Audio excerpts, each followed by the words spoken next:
I got anything coming back at me yet, Marjorie? No questions in the chat. All right, let me keep on rolling. So Yeah, how do you grow sustainably? What resources do you need for growth? People always say knowledge is power, but only when it's put to use. So you need to know the regulations governing SMEs. What are some of those regulations? And then you got to find out then how they can be of benefit to you. I put an article there that you can read.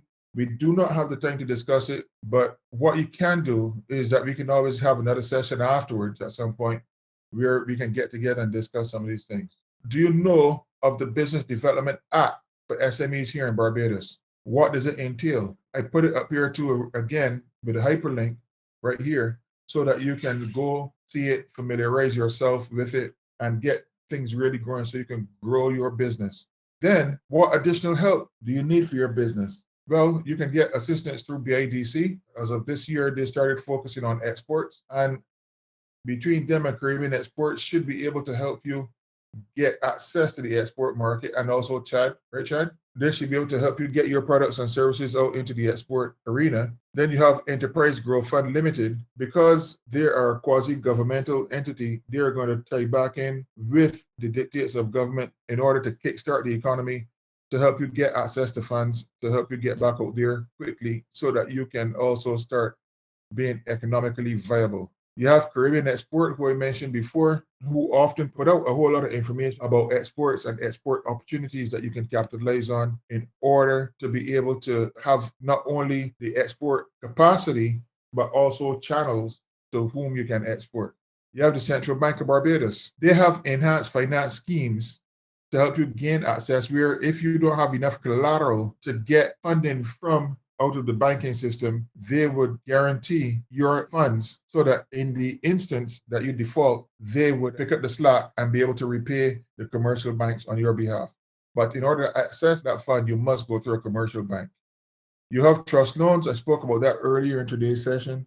And then you have the Cherry Tree Trust, which is another entity that is run through First Caribbean, and they assist. It's a trust, so you have very nominal fees when it comes to paying back for any funds that you would have accessed through that particular program. Now, you heard earlier about breakthrough performance coaching, and what I'm going to just do is give you a small introduction right here, and then we're going to move on then to strategies and operations.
Let's see how many people on here today believe that breakthrough performance coaching is helping you to break through and to enhance your performance in today's session.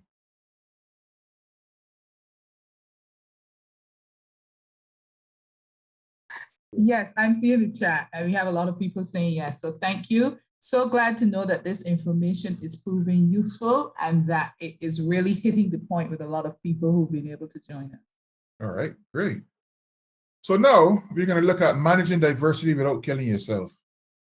Diversity is the differences in racial, ethnic, socioeconomic, geographic, and academic/professional backgrounds. So people have different opinions. They have different backgrounds. They have different religious beliefs. They have different political beliefs. They have sexual orientations, heritage, and life experiences. The thing about it is that once you're in business, you're going to come in contact with people who have views that differ to yours. how are you going to cope with them? How are you going to interact with them? How can you make that interaction experience positive so that it is something where there's mutual benefit to your business and there's mutual benefit to them, the customer/client? When considering diversity, you got to look at how your businesses interact in the environment and how well is it equipped. You've got to know your situation. Do you think that you can handle a customer who is going to come on in and they have a different religion from yours? They have a different orientation in terms of belief system from yours. Are you going to spend time arguing with them to try to convince them that they should be in alignment with your belief system? Or is your role to serve them in a professional manner? Is your approach going to be customer service or, as we say here in Barbados, customer service? Which is it going to be? People, we have got to be able to learn how to manage diversity. We've got to learn to be able to recognize that the world is shrinking and therefore we're going to come in contact with people that we may not have before. We've got to learn that within business now, we have to be able to accommodate and understand differences in culture, differences in approaches, lifestyles, everything. You know that there are some people who are in business who are afraid to speak with people who have money, or some people confuse service with being subservient. What are your views? What are your thoughts? When considering diversity and how our businesses interact in this environment, are you equipped? Do you know that right now, if you say the wrong thing, if you do the wrong thing, because of the prevalence of social media, you can get negative publicity that can adversely affect or impact your business in such a way that it can be very costly to your operation? How do you ensure that you don't make careless comments or engage in publicity that might be insensitive? What are some of the things that you need to consider? When you look at the fact that nowadays we've seen huge empires crumble because of things like when some of the leadership drank that tea called infidelity. People, when you are in business, you realize that it's a cycle that you go through. You go through a cycle of trying to be noticed to get into the public eyes. Then you go through that area where you are in the public domain and everything that you do is scrutinized. And then you go through on the other side of that cycle, coming onto the smaller side of that bell curve, where you're trying to get out of the public eye and reestablish your privacy. The thing about it is, who sent a call you? Ask you to come out there, expose yourself, and then you want to make noise that you need privacy. What is it that makes us as a people continually do this? What is it that makes us want to get into business where we expose ourselves, where people see our vulnerabilities, and then we want to say that we want to be private? We do social media, we do TikTok, we do Instagram, the Facebooks, and all that sort of thing. And then it's like, too many people know me. We do LinkedIn, Tumblr. We put up our thoughts, our ideas. Some people think that they have to be copying other people in order to get certain things done. And when it's not so. So that being the case, what is it that we are going to do in order to direct the course of our diversity? Let me get some feedback from you right here. And I'm going to go on a discussion of a diverse workforce makes your company more resilient and helps you to grow. An inclusive attitude helps you to attract a broader audience. Customers are increasingly wanting to know that you respect and embrace diversity. Can I have some of your thoughts on that? Okay, we have a comment in chat. Keithan is reminding us not to forget gender. Gender diversity, yes. And then she also says, check out B for change. Check out B for change. Is that an influencer or a person or a website, Keithan? We're not sure. It's a certification for diversity in organizations. Okay. You see, we didn't know that. We learned something. Yeah, we learned another regulation. Thanks, Keithan. Is it applicable here within Barbados and the wider Caribbean? Well, it may not be something that is required, but certainly within the Caribbean, it would be providing us with information. Yeah. I heard someone speaking just now. Sam, is that you? This is Sam. Go ahead. Hi. So I think what you were asking, Richard, I think is really important that part of your strategy for your business when you are starting up has to be what you post on all platforms. You need to consider that, because especially when you're now starting and people just know who you are, they look at your business through the lens of who you are. So what you post that you think is just your personal opinion on something, you can be judged on that in terms of your business stance and what you do in your business. So I think strategically that has to be considered as well. The type of things that you post, comment on, is it in alignment with your business values and who you say you are in your business? Will people look at you and say, well, what you say you're doing in business doesn't sound like who you say you are on Facebook? So that's just my 2 cents contribution of what I think about social media. Right. No, it's so very true, because I had an experience like that before, where there was someone I was following on social media, and somebody made a post on their social media which contained a whole lot of expletives, and it came right through to me. So when I mentioned it to them, knowing that they were in a professional field, they said that that's their personal stuff and they're entitled to their thing. And I'm like, okay, but if you want to let somebody mess up your feed like that, it was loaded with expletives. And the person they used no words twice. I was like, wow. So I ended up unfollowing them as a result, because I didn't want that kind of information, if you can call it that, coming into my feeds. So yes, I can very well relate to that. We have a comment here in chat from Michelle. She's saying, Richard, all the aspects that you have mentioned can be involved in the creation of crisis management plans to handle all eventualities. There's a thought, Michelle. How many SMEs have crisis management plans? We often hear about business plans, marketing plans, risk analysis and assessments. We often hear about operational audits. We very rarely hear about crisis management plans. And I find that even some of the larger organizations do not have anything like this, and therefore they're always caught flat-footed. Richard, I'm in the process of doing a succession plan in which you're calling it crisis management. But I have it in my business as a succession plan where I'm taking out insurance policies on the key people so that if anything happens to any of them, that the funds are there to hire, like, for example, me as a designer. If anything happens to me, or if I want to go away for a long holiday or whatever, and I already get sick or something like that, not holiday, because holiday doesn't count, but if I get sick or something happens, the succession plan will allow for money to be there to bring somebody in who is of my same ilk in terms of where I am in the company as a designer and whatever, to be able to manage the designs and do the work that I would do based on my target market. They will be able to follow in the line of what the brand essence is to be able to produce the products. And I also am taking out the policy on my key employee, who also is very, very important to the company. That's probably a little bit different to risk analysis, because what you're talking about that's is part of it. Insurance. Right. Yeah, and which is key, because if anything had happened to you, as you said, or to that other key person, the business expenses will be covered until you get back on your feet, so that the business will remain sustainable. Right, yeah. So that's a little bit different than the crisis management plan, which could include that, but could also be a little more comprehensive. But that's a good point, Catherine. So thank you for mentioning about key man insurance. There's also another thing too that small businesses need to realize in terms of building the assets so they can do something. There are certain insurance policies that they can get, like a kind of term life, which has certain tax benefits and all that sort of thing too. Now, from the time you pay your very first premium, you can leverage against it in terms of getting access to loans and everything like that to build your business. So you use it as collateral straight away. I think Sagicor are one of the entities that has such a policy. So those are things that you can do.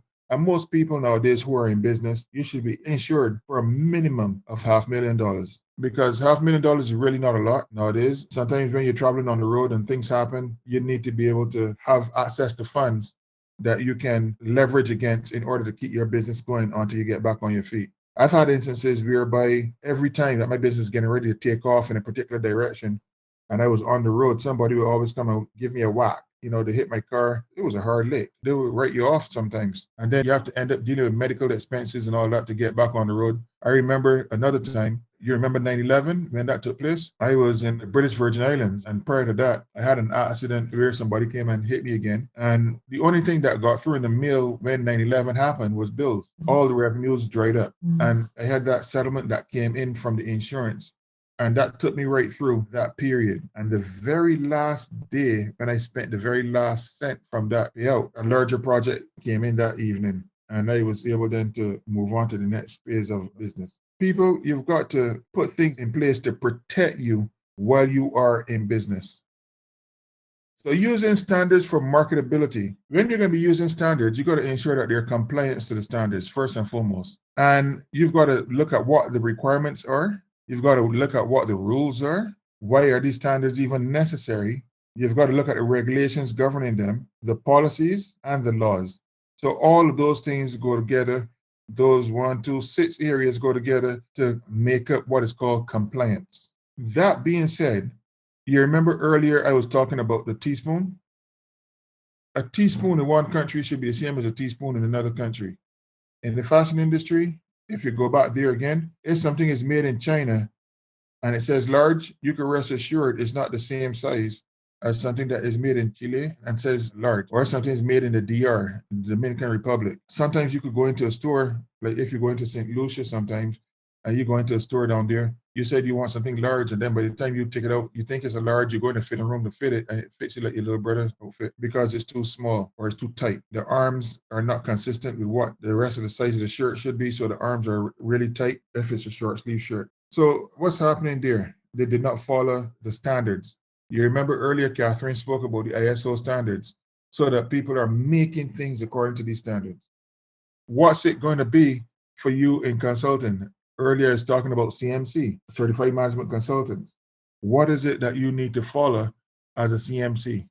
What is it that you need to follow as a trainer? There are some people who are trainers and they are expected to follow certain guidelines. There are people in legal. There are people who are in property management and hospitality. There are people who are in insurance. There are people who are food standard specialists. All of these areas carry standards for which you must comply so that there's uniformity across the board and the customers benefit when they say that they must get something. It's going to be of a certain level, a certain caliber, a certain standard, a certain type of material. All of that sort of thing must take place. I have a question for you, Mr. Blades. Sure. You're talking about the standards is important, and I completely agree and get that. But say, for instance, in fashion, my limited understanding of fashion, when you're talking about clothing, if you have a large, for me, I give a little bit more credence to a brand that while their sizes might run a little smaller or a little larger, if they have a size chart that tells me, okay, this is what a large means, this is the neck, this is the length, this is the waist, etc. For me, that is then a standard where I can say, okay, well, I go into the size chart and I can see this is what it is. In business and other facets of business, though, how much should we allow? Because in places that I've been and had conversations around that in particular is because of what the norm is in a particular place or for a particular culture. Some places like the US are more accepting of, or it is more readily understood and accepted that their sizes are going to be bigger, while maybe in the Far East or elsewhere, these sizes will be smaller because they're smaller people, that's their culture, that's what's supposed to be accepted. And I don't know how true that is, but that's what I was told, and that's what I went. Now, in my business, the cultural norms don't necessarily afford for any and everybody to be successful to the stage that they should be. And I say this because in my business, I've had to take a few different steps and find different ways around what we accept as worthwhile in my industry. I'm a young person, a very young person in comparison to those who would be considered the low stars in my industry. And for that reason, I've not been able to penetrate in the same way or see the same levels of success that other people have been. Granted, I've done very well for myself, given my age and what the resources that I was able to build from. But because people might see a baby face initially, or what we would call quote unquote baby face, they don't